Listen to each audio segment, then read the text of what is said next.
کہتے ہیں کہ حضرت امام حسین رضی اللہ تعالیٰ عنہ باغی تھے، جو ہے انہوں نے جو ہے بغاوت کی، لیکن جانتے ہیں حضرت امام حسین کی جب پیدائش ہوئی نا، پیدائش کے ساتھ ہی آپ کی شہادت کی خبر عام ہو چکی تھی، مشہور ہو چکی تھی، پتا تھا کہ یہ بچہ، یہ شہزادہ ظلم و ستم کے ہاتھوں میدان کربلا میں قتل کر دیا جائے گا، سب کو پتا تھا، اس پر احادیث مبارکہ بھی موجود ہے۔ لیکن میں صرف اتنا بتانا چاہتا ہوں کہ لوگ کہتے ہیں کہ اللہ کے پیارے حبیب صلی اللہ تعالیٰ علیہ وسلم نے دونوں شہزادوں کو بچایا کیوں نہیں؟ اگر پتا تھا صحابہ کرام کو میدان کربلا کی اس جگہ جہاں پر حضرت امام حسین قتل ہوں گے، کہاں ان کے اونٹ باندھے جائیں گے، کہاں ان کا خون بہایا جائے گا، تمام صحابہ کرام کو پتا تھا، بلکہ کربلا کے چپے چپے کو جانتے تھے، یہاں قتل ہوں گے، یہاں ان کے خون بہائیں گے، یہاں اونٹ باندھے جائیں گے، سب کو پتا تھا۔ لیکن اس کے باوجود بھی اللہ کے پیارے حبیب صلی اللہ تعالیٰ علیہ وسلم نے حضرت امام حسین کو بچانے کی کوشش نہیں کی۔ لوگ اعتراض کرتے ہیں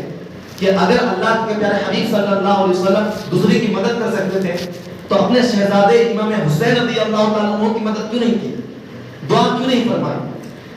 وہ حضرت رسول اللہ صلی اللہ علیہ وسلم اشارہ کر دے ڈوبا ہوا سورج پلٹ آئے، اشارہ کر دے چاند ڈوب ٹکڑے ہو جائے، اشارہ کر دے وہ درخت چلتا ہوا رسول اللہ کی بارگاہ میں آئے اور اپنی نبوت کی گواہی دے، رسول خدا جس کی دعاؤں کا یہ عالم اجابت کا صحرا عنایت کا جوڑا،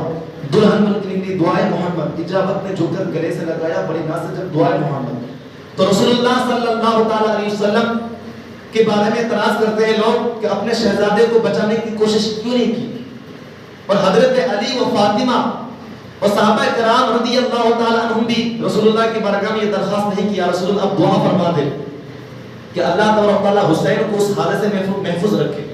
نہ کسی نے دعا کی درخواست کی، نہ رسول اللہ صلی اللہ علیہ وسلم نے خود دعا کی، یعنی رسول اللہ صلی اللہ علیہ وسلم چاہتے تھے کہ میرے امام حسین یہ امتحان دے اور اس امتحان میں کامیاب ہو کر اللہ تبارک تعالیٰ کی رضا اور ان کی خوشنودی حاصل کرے۔ رسول اللہ صلی اللہ علیہ وسلم کے بعد کے بعد اب کوئی نیا نبی نہیں آ سکتا، تو اس لیے رسول پاک صلی اللہ علیہ وسلم کے نواسے کا مقام اور ان کی رفعت اور ان کی شان اس قدر بلند ہو جائے کہ دنیا میں بھی لوگ ان کا چرچا کریں اور آخرت میں بھی ان کا چرچا ہو۔ اس لیے رسول اللہ صلی اللہ علیہ وسلم نے دعا نہیں کی اور نہ ہی کسی نے دعا کی درخواست کی۔ اور پھر لوگ اعتراض کرتے ہیں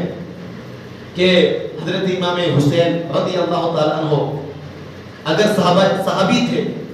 اگر رسول اللہ صلی اللہ علیہ وسلم جنتی جوانوں کے سردار تھے، لوگ کہتے ہیں نا کہ حضور غوث پاک جو غوث ہوتے ہیں، جو اولیاء کرام ہوتے ہیں، جو ولی ہوتے ہیں، وہ مدد کرتے ہیں۔ حضرت غوث پاک کے بارے میں کہا جاتا ہے کہ وہ انہوں نے گناہ گار کو جو ہے گناہ گار کو کلمہ پڑھایا، کافر کو کلمہ پڑھایا، چور کو ولی بنا دیا۔ حضور خواجہ غریب نواز کے بارے میں کہا جاتا ہے کہ حضور خواجہ غریب نواز رضی اللہ تعالیٰ عنہ 22 لاکھ لوگوں کو 90 لاکھ لوگوں کو کلمہ پڑھایا اور جن کو کلمہ پڑھا کر ایمان والا بنایا، کہا جاتا ہے نا۔ تو لوگ کہتے ہیں کہ جب حضرت امام حسین اپنی جان کو نہ بچا سکے، جب وہ کہ صحابی ہو گئے، صحابی کا مقام کیا ہے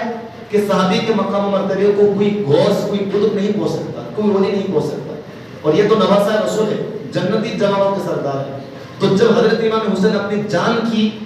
اور اپنے اولاد کی جان کو نہ بچا سکے تو دوسرا غوث اور قطب دوسری کی جان کو کیا بچائے گا؟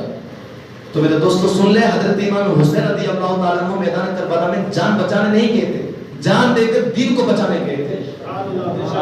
حضرت امام حسین رضی اللہ تعالیٰ عنہ کے لیے ہر طرف راستہ کھلا ہوا تھا، جان بچا سکتے تھے۔ جب انسان مصیبت میں پھنس جاتا ہے، ایسے مشکلات میں پھنس جاتا ہے کہ اس کے پاس کوئی اور راستہ نہیں ہوتا تو وہ اپنی جان کو بچانے کے لیے حرام قطعی بھی کھا سکتا ہے، حرام کھا سکتا ہے، پی سکتا ہے، جھوٹ بول سکتا ہے۔ حضرت امام حسین چاہتے تو یزید کی جھوٹی بیعت کر لیتے، جان بچا لیتے، لیکن نہیں۔ حضرت امام حسین رضی اللہ تعالیٰ عنہ میدان کربلا میں جان بچانے گئے ہی نہیں بلکہ جان دے کے دین کو بچانے گئے۔ یہ حضرت امام حسین رضی اللہ تعالیٰ عنہ۔ تو ہم سبھی کو اللہ تعالیٰ صبر کی توفیق عطا فرمائے اور سبھی کے دلوں میں حسن اور حسین کی تمام اہل بیت اطہار کی محبت ہمارے سینوں میں، ہمارے دلوں میں عطا فرمائے۔ ہمارے السلام علیکم۔